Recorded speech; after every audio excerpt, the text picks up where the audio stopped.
At Le Bernardin, beneath chandeliers that made every glass on every table look like it had been cut from ice and lit from within, my son-in-law poured a bucket of restaurant leftovers over my head, smiled as fish bones, sauce, bread crusts, wilted greens, and half-chewed pieces of someone else's expensive dinner slid down my face and into the collar of my shirt, and said, "That is what you deserve."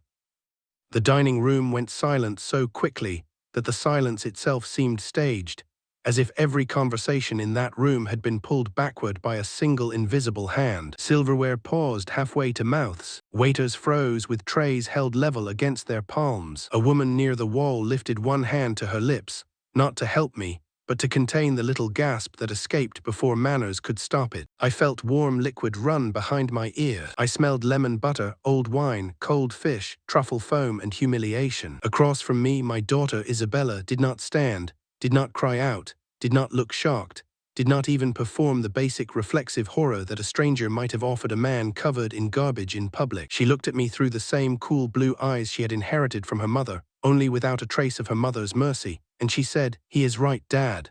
Her voice was low enough that not every table heard it, but I heard it clearly, and something inside me that had been bending for years, something old and stubborn and full of cusses, finally stopped bending. I said nothing. I did not shout. I did not lunge at Marcus. I did not ask my daughter how she could sit there wearing her dead mother's pearls and approve of her father's public degradation. I only reached for the white cloth napkin beside my untouched plate, wiped my face slowly, and tasted the salt of someone else's sauce at the corner of my mouth. Then, with food still clinging to my hair and dripping onto the front of my jacket, I took my phone from my pocket and made one call. I should have known something was wrong the moment Isabella invited me to dinner. She had not invited me anywhere for pleasure in years. She summoned me when she wanted signatures, introductions, reassurance, leverage, or money disguised as concern. When she called 3 days earlier, her voice was unusually sweet, the kind of sweetness that had no warmth inside it, like syrup poured over medicine. "Dad," she said,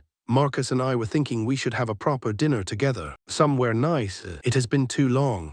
I remember standing in my Westchester kitchen with the phone against my ear, looking out at the back lawn where the hydrangeas had begun to droop in the late summer heat. The house was too quiet. It had been too quiet since Alina died, though even after all those years I still found myself thinking of it as if she had simply stepped into another room. Alina would have caught the tone in Isabella's voice immediately. She would have raised one eyebrow from where she sat at the breakfast table, coffee cooling beside her crossword, and mouthed, "What does she want?" I heard her in my mind so clearly that I almost smiled. Instead, I asked Isabella what the occasion was. "No occasion," she said too quickly. "Family should have dinner without needing a reason."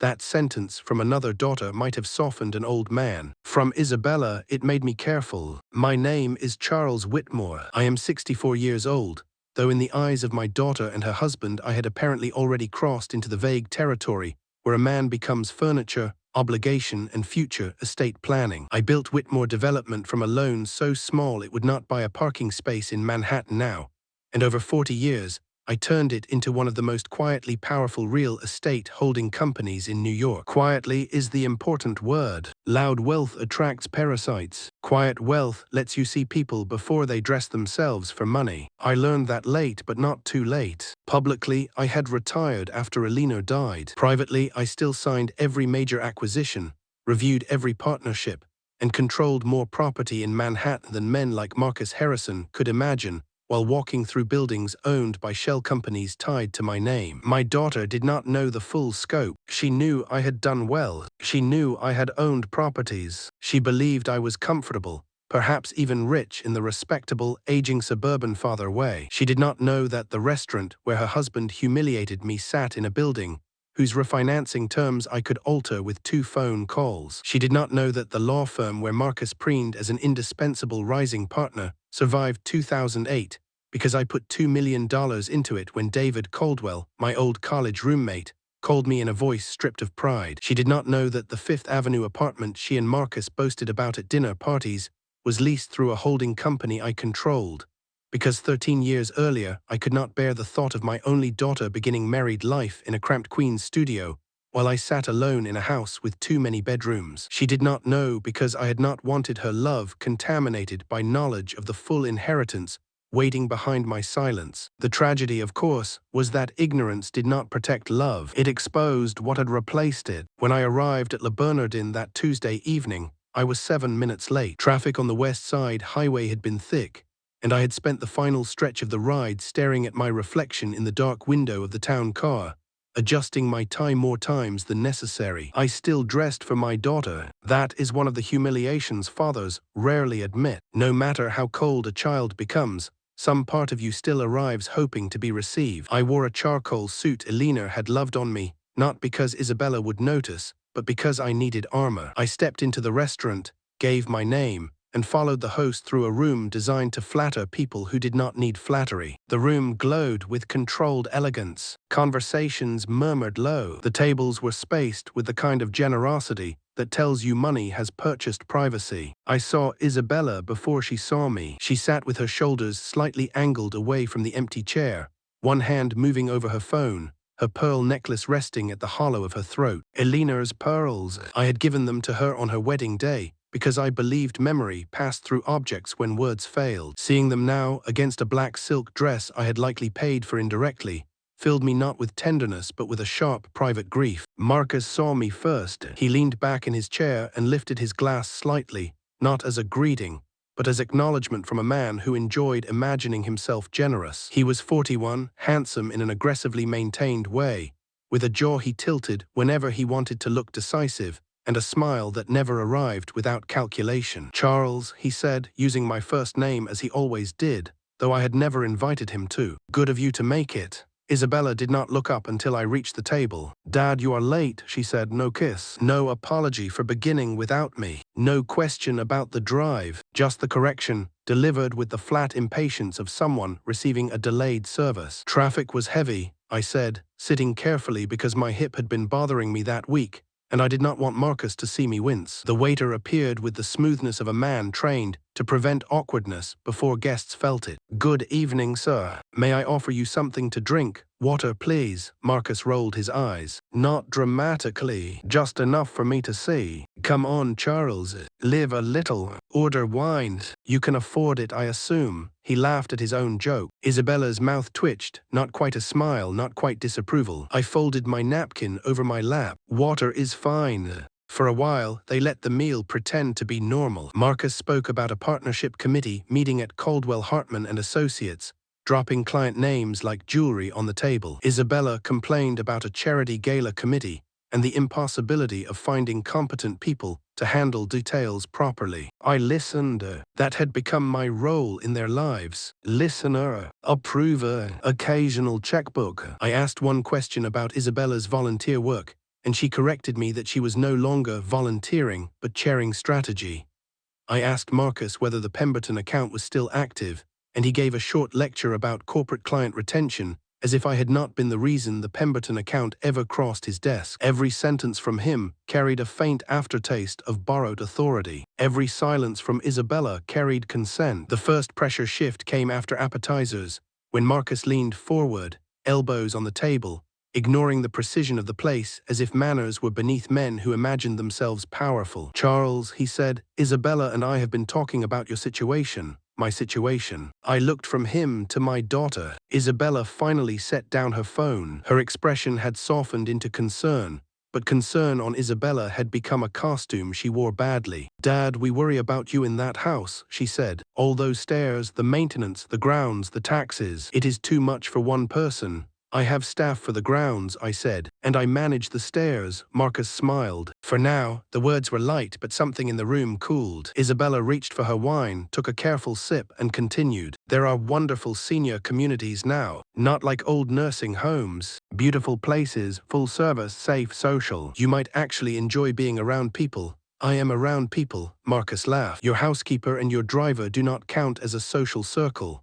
I let that pass because I was still trying, even then, to preserve the evening. "I am comfortable where I am." Isabella's eyes sharpened. "Comfortable is not always practical." "No," I said, "but it is still my home." The word "my" hung in the air. Marcus noticed it. His smile changed. "Of course. Your home. No one is disputing that." He was lying before the sentence finished. "But eventually, the property will need to be dealt with. It is better to plan while you are lucid and involved." lucid. He placed the word gently, but not gently enough. I looked at Isabella. She did not flinch.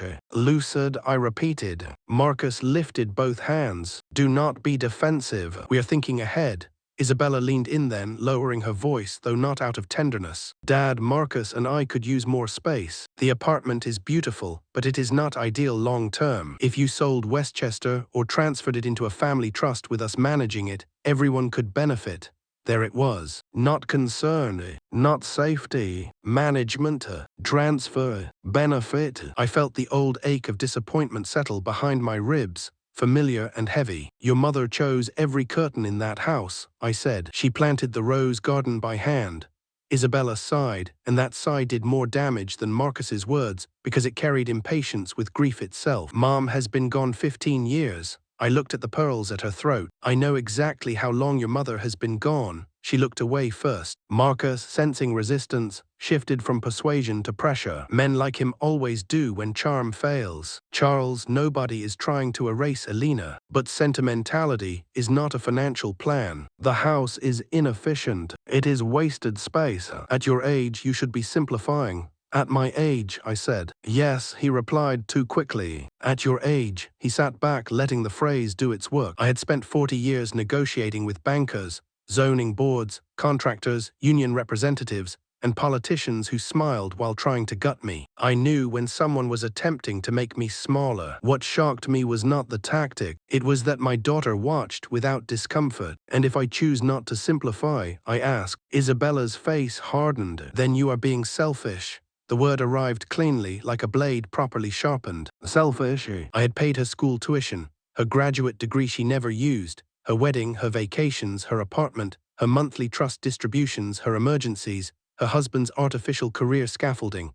And now I was selfish for wanting to remain in the home where her mother's shadow still crossed the staircase in the late afternoon. The waiter returned with the main course, sensed the tension, and laid plates down with professional invisibility. I could not eat. Marcus could. He cut into his fish, as if nothing meaningful had occurred. You know, he said between bites, Isabella told me about your real estate days. Must have been nice doing business back when the market was easy. Buy a few brownstones, wait, sell high. Simpler times. My hand tightened around the stem of my water glass. Little real estate days. Simpler times. The man whose position existed, because I had carried him like a coat through rooms he could never have entered alone, was explaining business to me over a plate. I could have purchased the building beneath. The market was never easy, I said. No market is easy if you are actually risking your own money. Marcus smirked. Sure, but scale matters. Small residential plays are different from corporate law, major clients, institutional pressure. Isabella watched us with irritation, as if my refusal to be condescended to was poor manners. Dad, please do not turn this into a lecture. Marcus laughed softly. It is fine, babe. I respect experience, even outdated experience. That was when something in me became very still. The humiliation itself happened so quickly that later, when I replayed it, my mind kept slowing the seconds down to understand how a civilized room allowed such ugliness to bloom. Marcus stood, dabbing his mouth with his napkin. I assumed he was going to the restroom. Instead, he walked toward the server station near the wall, where bus staff had placed a plastic container of scraped plates, food waiting to disappear into the unseen machinery that keeps luxury clean. One of the junior staff moved to intercept him, confused, but Marcus said something with a smile and reached for the container. Perhaps they thought he was joking. Perhaps wealth, or the performance of it, creates hesitation in those paid to avoid scenes. He returned to the table, holding the container low at his side. Isabella frowned, but not with alarm, more like annoyance at a joke arriving too early. Marcus, she said lightly, what are you doing? He looked directly at me. His eyes were bright, not drunk exactly, excited. I think your father needs a reality check. Chairs shifted nearby. I remember a waiter turning his head. I remember noticing a drop of sauce on the rim of the container. I remember thinking, absurdly, that Alina would have hated the waste. Then he lifted it and poured. Cold food hit my hair first, then my forehead, then slid down my face in thick, uneven streaks. Something wet and oily entered my ear. A piece of fish skin stuck to my cheek. Wine-dark sauce ran over my collar and beneath my shirt. Breadcrumbs scattered onto the tablecloth. My breath stopped, not from physical shock, but because my mind refused for half a second to accept that this was happening in public, at a table with my daughter, beneath chandeliers, among strangers, in the final years of a life I had tried to conduct with dignity. Marcus leaned close enough that I could smell wine on his breath. "That is what you deserve," he said. "Maybe now you understand who is really in charge." The room had gone absolutely silent. I did not look at him. I looked at Isabella. That was the last door still open. She could have stood. She could have whispered my name. She could have reached for a napkin. She could have said, "Marcus, stop." She could have shown me any remnant of the child who once ran across the lawn into my arms because thunder frightened her. Instead, she sat very still, eyes hard, pearls shining, and said, "He is right, Dad. It is time you learned your place." Learned your place. That sentence did not strike me like an explosion. It entered like winter through a crack and froze everything it touched. I remember my breathing. I remember the napkin in my hand. I remember Marcus laughing because he believed he had won some private war I had not known we were fighting. I remember Isabella lifting her phone again as if the matter were settled. Slowly, I reached into my jacket pocket. My phone was slick because sauce had reached my cuff. I opened my contacts and found James Morrison. He answered on the second ring, as he always did for me. "Charles," he said. I kept my voice low. "James, execute the documents we discussed. All of them."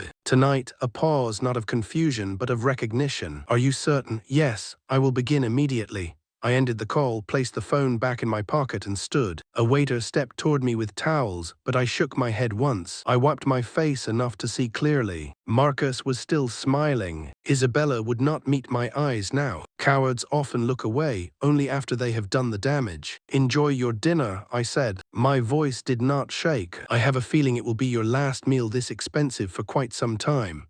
Then I walked out, every step wet, every eye following. Every drop of sauce on my suit marking the end of an era they had not understood they were living inside. The Manhattan evening air struck my face cool and indifferent. Outside, traffic moved as if nothing had happened. A taxi honked. A couple laughed under an awning. A doorman glanced at me, saw the state of my suit, and looked away quickly out of either pity or training. I stood on the sidewalk for a moment, breathing through the smell of garbage in my hair, and expected to feel broken. Instead, beneath the humiliation, beneath the grief, beneath the image of Isabella's face as she condemned me, I felt the first clean edge of freedom. For years I had feared losing my daughter. What I understood on that sidewalk was that I had already lost her, but I had continued paying the ransom. The next morning, I woke in my Westchester home before dawn. I had slept only 3 hours, yet my mind was clearer than it had been in years. The bedroom was filled with pale grey light. Elena's photograph sat on the dresser,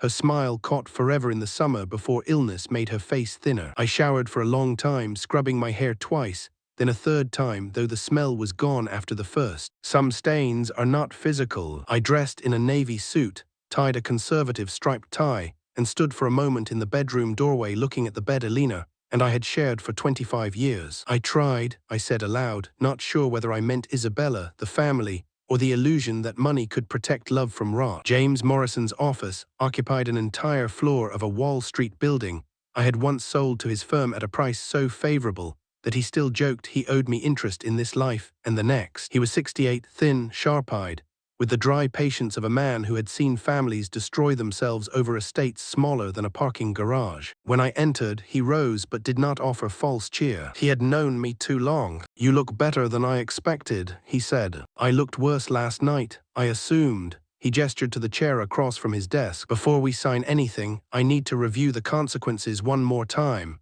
"Do it." He opened the thick folder we had prepared over the previous 6 months. At the time, I had called it contingency planning. James had called it emotional due diligence. We had both known, perhaps, that the day might come. "First," James said, removing a document, "termination of Isabella's discretionary trust. Current balance just over $5 million. Monthly distributions of $15,000. Stop immediately. Under Section 8, conduct inconsistent with the values and intentions of the grantor. Allows dissolution and reversion to your estate." I nodded. Isabella had believed the trust came from Elena, which was only emotionally true. I had funded it in Elena's memory, because I wanted our daughter to feel held by her mother even after death. Instead, it had become a velvet-lined trap, teaching her that adulthood came with automatic deposits. Second, Fifth Avenue apartment, lease held by Whitmore Residential Holdings. Isabella and Marcus occupy under a sublease arrangement that can be terminated with 30 days' notice. You have been covering the differential between their nominal payment and actual rent for 13 years. Terminate. James looked at me over his glasses, then continued. Third, Caldwell Hartman, your personal relationship with David Caldwell and the client origin documentation. He tapped a separate file. This will not be framed as retaliation. We will provide David with accurate business development records. If Marcus's position cannot stand without artificially assigned accounts, that is Caldwell's decision. Exactly. Fourth, transfer of major assets to the Elena Whitmore Foundation. Liquid assets of $200 million, plus the Hamptons property, the Manhattan penthouse, and eventual transfer framework for the Westchester estate after your lifetime occupancy. He paused. Charles, this is the point of no return. Once the foundation board accepts these assets, Isabella cannot recover them through pressure, apology, or inheritance expectation. Good. James closed the folder halfway, then rested his palm on top of it. Last night was obscene, but I still have to ask as your attorney and your friend. Are you acting from clarity or injury? I looked at him for a long time. Both, I said. Injury brought me here. Clarity is signing. He slid the pen toward me. It was my own Mont Blanc, the one Elena had given me for our 20th anniversary. I had brought it deliberately. My hand did not shake as I signed. Isabella's trust dissolution, apartment termination, client origin disclosure authorization, foundation endowment, deed transfers, board resolutions, revised estate documents. Each signature closed a door I had kept open too long. When I finished, James gathered the pages carefully. She will fight, she can try, she will cry. She already did not, James understood. He stood and extended his hand, then unexpectedly placed his other hand over mine. I am sorry, Charles. The kindness almost undid me. I nodded once and left before my face could betray me. From James's office, I went to Whitmore Development headquarters on Park Avenue. 42 floors of glass and steel, though most of the building was leased to others through nested entities that kept my name from appearing too often. My assistant, Patricia Vale, had been with me for 28 years. She had seen Isabella as a girl spinning in the lobby, seen Elena arrive with lunch on days I forgot to eat, seen Marcus come in years later with that smooth, hungry gaze men get when they enter rooms full of money they did not build. Patricia stood when she saw me. Her face did not change, but her eyes took in everything. Mr. Whitmore, good morning, Patricia. Mr. Morrison called. The documents are in motion. Good. I need David Caldwell here this afternoon. I need the Fifth Avenue Management Company instructed to issue notice. I need Citizens Bank notified that all discretionary distributions tied to the Isabella Whitmore Harrison Trust have ceased. And clear my schedule for the week. Patricia nodded, already writing. Then she looked up. Is it done? Not legally, not administratively. She meant the other thing. I thought of Isabella's face. Yes, I said. It is done. Patricia's mouth tightened, not with satisfaction, but with the grief of someone who had hoped a child might remember love before the ledgers opened. David Caldwell arrived at 3. He had built his law firm into a prestigious practice partly through talent, and partly because I had made sure talent had oxygen when the market collapsed around him. He looked uneasy when he entered my office, perhaps because men who owe you survival can sense when the debt has become relevant. Charles, he said, sitting across from me. Patricia said this concerned Marcus Harrison. It does. I handed him the file. Review it before we speak. He frowned but opened it. For 20 minutes he read. The Pemberton account. Riverside Development. Metropolitan Museum contract. 3 non-profit retainers. 2 institutional clients. Each one Marcus had claimed as self-generated. Each one introduced through my network, my calls, my relationships. My quiet insistence that David give my son-in-law room to appear successful. As David turned pages, his face changed from curiosity to discomfort to something close to anger. When he finished, he closed the file slowly. Charles, if this is accurate, Marcus has not originated meaningful business in over a decade. It is accurate. Why did you let this continue? The question deserved an honest answer. Because my daughter loved him, and I confused supporting her marriage with manufacturing his worth.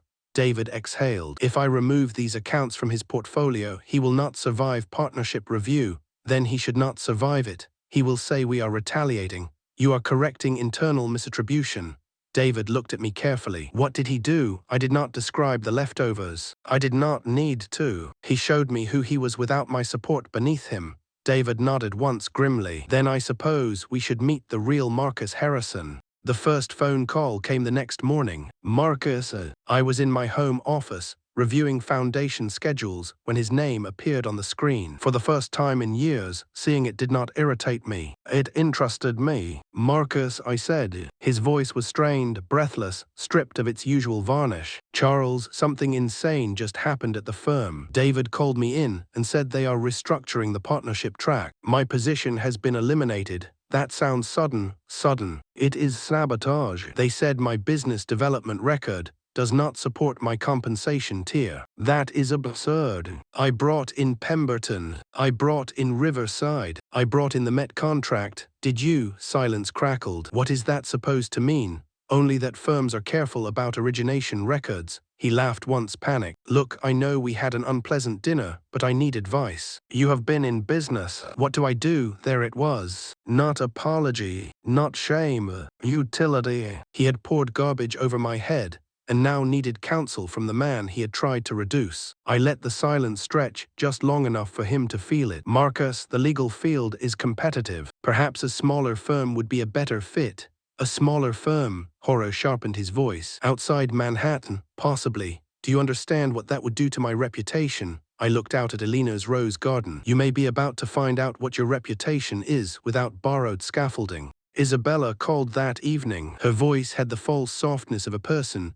approaching a locked door with flowers and a crowbar hidden behind her back. Dad, she said, I wanted to talk about dinner. Maybe we were a little harsh.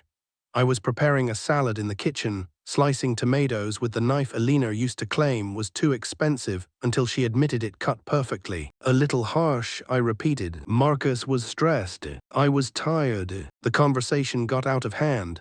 The food got out of hand too, I suppose. She inhaled. Dad, please. I am trying what? To repair this. Why now? She hesitated half a beat too long. Information had begun moving through their circle. Perhaps Marcus had mentioned David's meeting. Perhaps the apartment management notice had been sent. Perhaps the trust distribution failed to appear. Consequences are excellent couriers. Because you are my father, she said finally. Because family matters. I leaned against the counter. Do you remember the Central Park Zoo? I asked. She seemed startled. What? You were 8. The sea lions frightened you because one barked when you got too close to the glass. You climbed into my arms and refused to get down for half an hour. You told me I was the strongest, kindest daddy in the world. Silence. Then quieter. I remember. What happened to that little girl? Her answer came after a long pause. People grow up, not I lost my way, not I am sorry. People grow up, as if cruelty were simply adulthood finishing its work. Yes, I said, relationships change.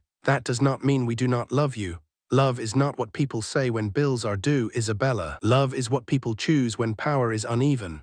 She began to cry then, softly, skillfully. The way she had learned crying sometimes delayed consequences. Once that sound would have undone me. Now it moved through me and found less to hold. Dad, please, can we have lunch? Just us. We can talk about your housing situation like adults. There it was again, the house. Even in apology, the object remained centered. No, I said. Not this week, Dad. Actions have consequences. Are you threatening me? No, I said. I am informing you that the world has resumed. Within 7 days, their life began unraveling in visible layers. The trust distribution did not arrive. Isabella called James Morrison's office repeatedly, insisting there had been an administrative error. James sent her the termination notice by certified mail, highlighting the clause she had never bothered to read. The apartment management company delivered a 30-day notice of non-renewal. Marcus, stripped of accounts that were never truly his, was asked to resign before formal review made the matter uglier. Their car lease, which had been bundled through one of my subsidiary arrangements, became suddenly expensive when promotional terms expired without renewal. Club dues they believed Marcus's firm covered turned out to have been paid through a family hospitality account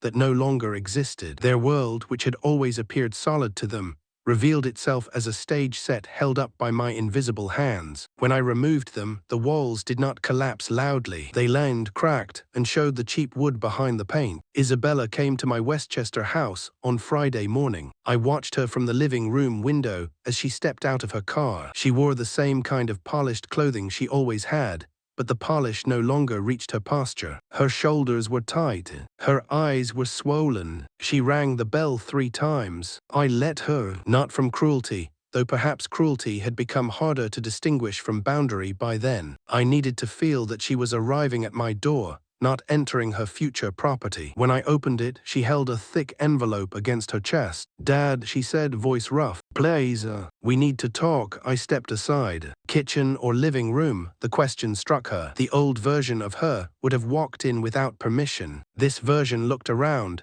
as if the house had become a museum with rules. "Kitchen," she said.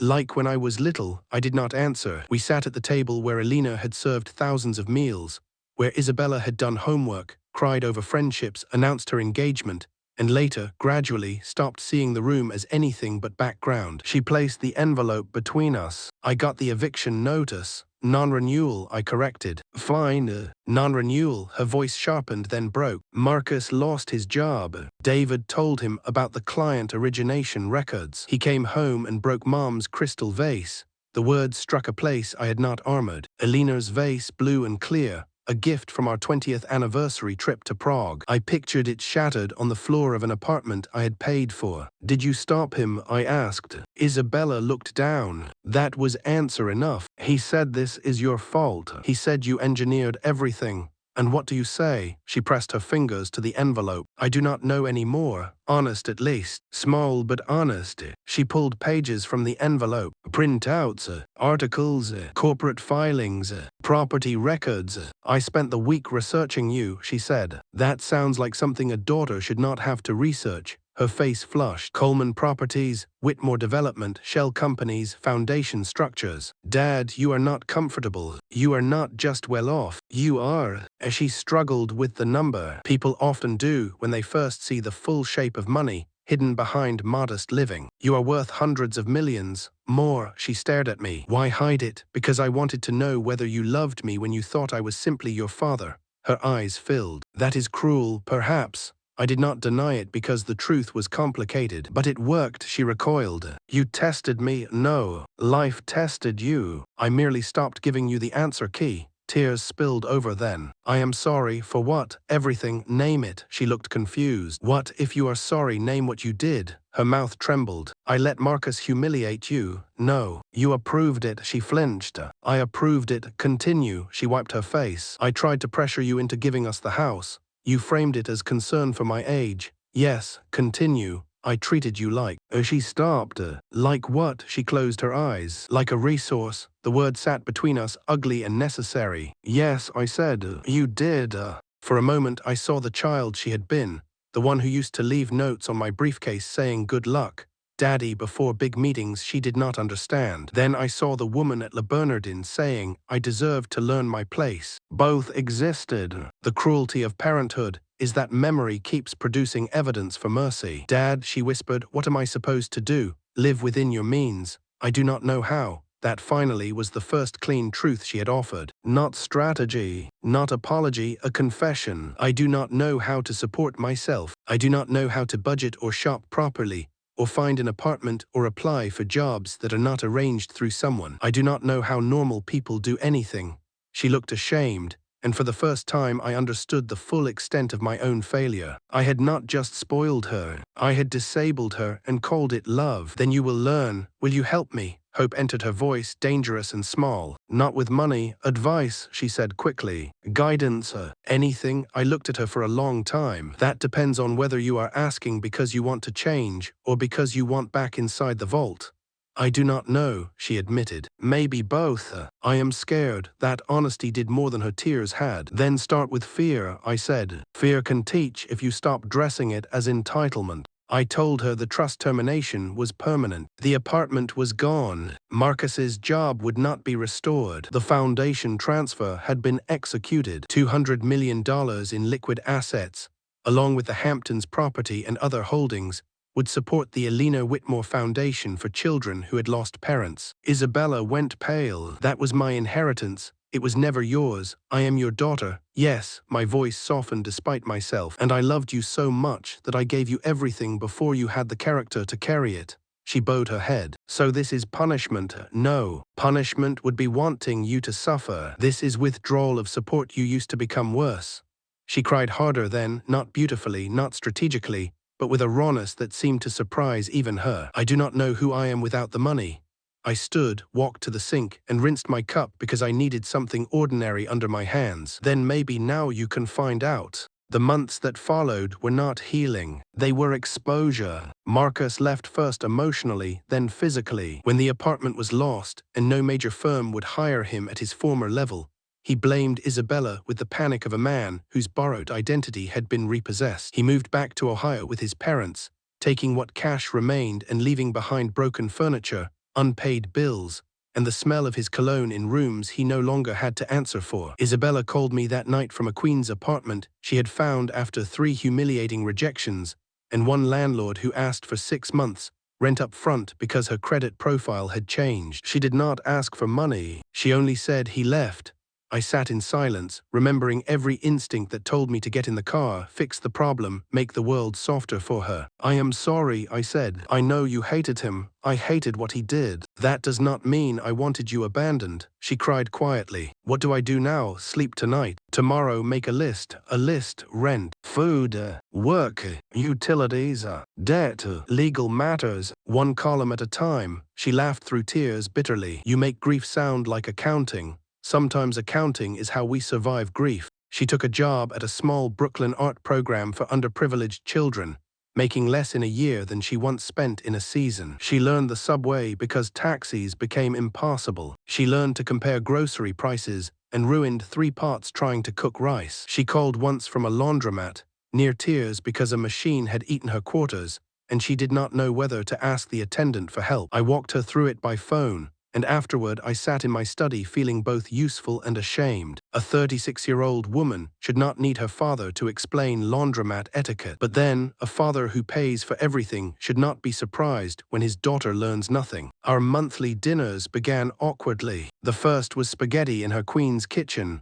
overcooked but edible. She apologized 8 times. I told her apologies did not improve pasta. She almost smiled. Her apartment was small, with radiators that clanged and a view of another brick wall. She had taped a budgeting worksheet to the refrigerator. On the counter sat library books about personal finance, resumes, and one titled Boundaries After Privilege. I raised an eyebrow at that. She flushed. Therapist recommendation. You are seeing a therapist. Dr. Catherine Walsh. She specializes in people who grew up with money and never learned how to become people outside it. The sentence was so precise I knew she had practiced it, but that did not make it false. Over dinner, she told me therapy was horrible. She keeps asking what I feel when I cannot buy my way out of discomfort.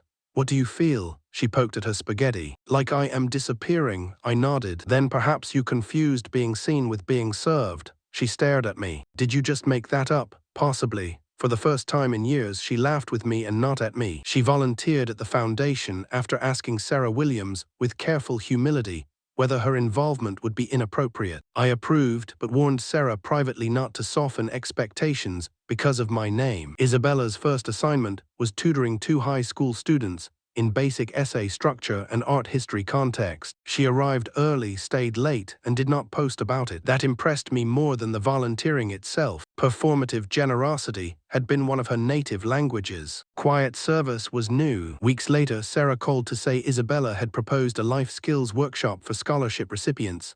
Budgeting, apartment applications, job interviews, grocery planning, handling rejection. She said she is qualified because she recently failed at all of them, Sarah told me. I sat back in my chair and closed my eyes. Elena would have loved that. Not the suffering, the usefulness extracted from it. 6 months after Le Bernardin, I attended the Foundation's first major scholarship ceremony. 23 students received support. A girl named Lucia Alvarez, 17, whose mother had died and whose father had disappeared into addiction, held her award letter to Columbia with both hands as if it might fly away. A boy named Nathan Chen, who had taught himself calculus from library books because his school had no advanced program, cried when Sarah announced his MIT support. Isabella stood near the back in a plain navy dress, not pearls, not silk, holding a clipboard guiding families toward the right tables. Once Lucia's foster mother began crying, and Isabella placed a hand lightly on the woman's shoulder, then stepped back rather than making the moment hers. That restraint told me more than any apology. After the ceremony,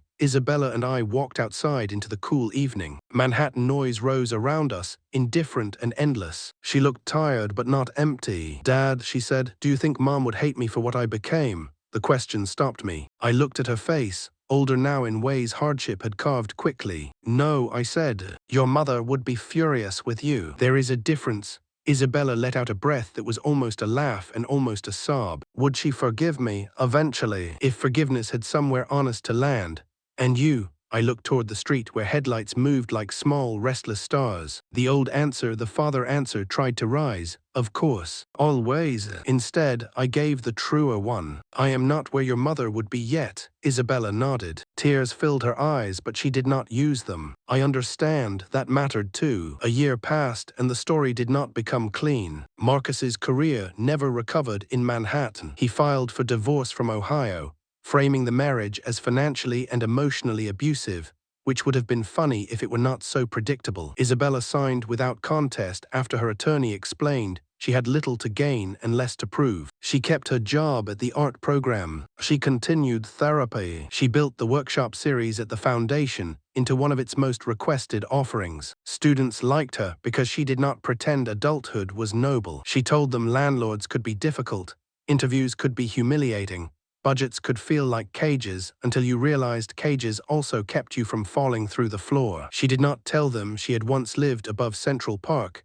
and believed rent was something men handled in the background. Or maybe she did later, when trust had been earned. I never asked. The Westchester house remained mine. I did not move to a senior community. I repaired the west porch steps, replaced the library windows, and finally hired someone to restore Elena's rose garden properly. The Hamptons property stayed with the foundation, converted into a summer retreat for scholarship families. The first time I saw children running across the lawn there, children who had lost parents and still found reasons to shout with joy, I felt Elena so sharply beside me that I had to sit down. Isabella stood a few yards away, watching them too. "I used to think this place was mine," she said quietly. "It was never mine either," I replied. "I was just lucky enough to steward it for a while." She considered that. "I am starting to understand stewardship." "Good. It is heavier than ownership." "Yes," I said, "it is. The ending is not that my daughter became perfect, and I welcomed her back into inheritance. The trust remained dissolved. The foundation remained funded. The properties did not return. My revised estate plan left Isabella a modest sum, enough for security, not enough for dependence, and even that through conditions tied to continued work and financial counseling. She knew this. She did not ask me to change it. Perhaps one day she will. Perhaps one day I will. But not now. Not while the memory of Bernardin still rises sometimes when I see fish sauce on a menu, or hear a man laugh too loudly in a dining room. Trauma is a word people overuse until it happens to them in a room full of witnesses. And then they understand that humiliation can live in the body long after the suit has been thrown away. Isabella and I have dinner once a month, sometimes at her apartment, sometimes at a quiet diner halfway between Queens and Westchester. She asks about the foundation. I ask about her students. We do not speak of Marcus unless necessary. We speak of Elena often but carefully. The pearls are no longer around Isabella's neck. She returned them to me in a small velvet box 3 months after the foundation ceremony. "I do not deserve to wear them yet," she said. I took the box.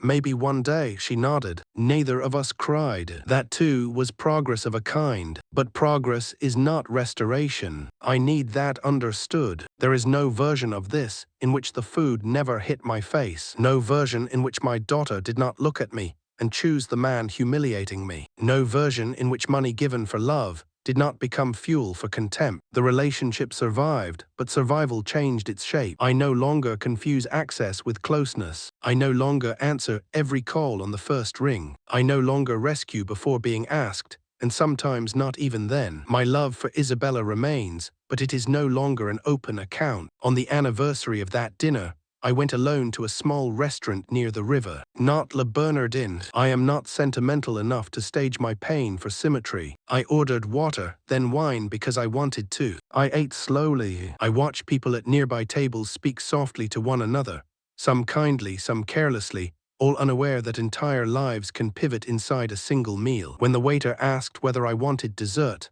I thought of Alina, who believed refusing dessert was a failure of imagination. I ordered chocolate cake. Halfway through, my phone buzzed. Isabella, a message, not a call. Dad, I know what today is. I am sorry. Not for the consequences. Not because I lost everything. I am sorry because I hurt you when you were still trying to love me. I do not expect that to fix anything. I just wanted to say it correctly. I read it twice. Then I placed the phone face down on the table and finished my cake before responding. That may sound cold. It was not. It was discipline. It was the difference between being moved and being pulled. When I finally replied, I wrote, I received your message. Thank you for saying it correctly. Nothing more. She answered with a single heart, then nothing else. That night I returned to Westchester. The house was dark except for the porch light. Alina's roses moved slightly in the wind. I stood in the foyer for a long time, listening to the quiet.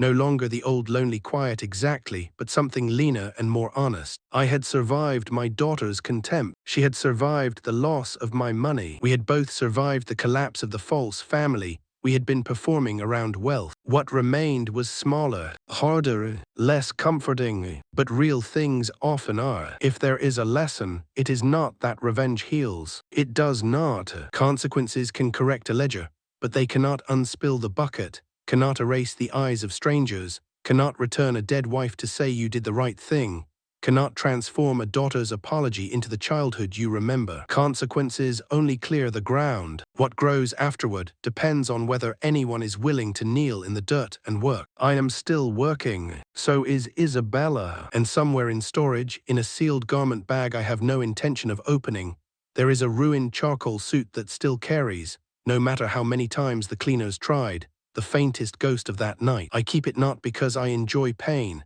and not because I cannot let go, but because memory is a boundary when love becomes generous again. It reminds me that dignity, once surrendered to keep peace, does not return automatically. You have to choose it. You have to protect it. You have to be willing, when the people you love tell you to learn your place, to stand up, wipe your face, make the call, and leave them at the table with the bill.